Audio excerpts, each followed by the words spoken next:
Is one we have all heard over and over again, and yet in the face of so many examples of people ignoring those guidelines, some are wondering if it's time to call out those who aren't doing their part. Jordan Armstrong reports.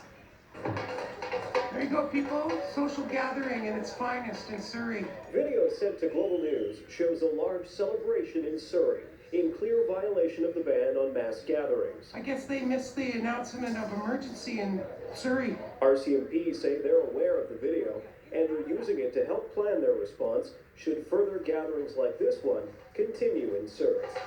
In Delta, this yoga studio has had its business license revoked for refusing to shut down. And in Vancouver, by order of the city manager, all restaurants and bars are to discontinue dine-in service effective midnight tonight.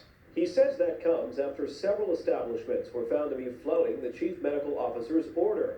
The mayor adds police also observed private gyms, even a bowling alley, still operating. My message to all retailers who remain open is this: now is the time to take aggressive action to do your part to limit the spread of COVID-19. But what is the city doing to ensure compliance, and does it have its priorities straight?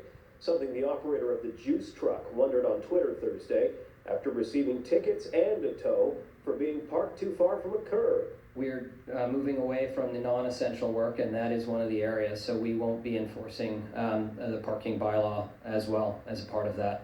The city manager says scofflaws will have a non-compliance notice taped to the exterior of their business, but won't necessarily be fined for that first offense. If we see businesses are on consecutive days not taking part of this, we will take enforcement actions. But other jurisdictions are taking a tougher stance. Saskatchewan, for example, announcing a $2,000 fine for people who've traveled internationally yet refused to self-isolate. And the premiers of Manitoba and Ontario have suggested naming and shaming businesses. People have to self-police themselves. It's common sense. You know, does it come to public shaming by your neighbors or your co-workers? Jordan Armstrong, Global News.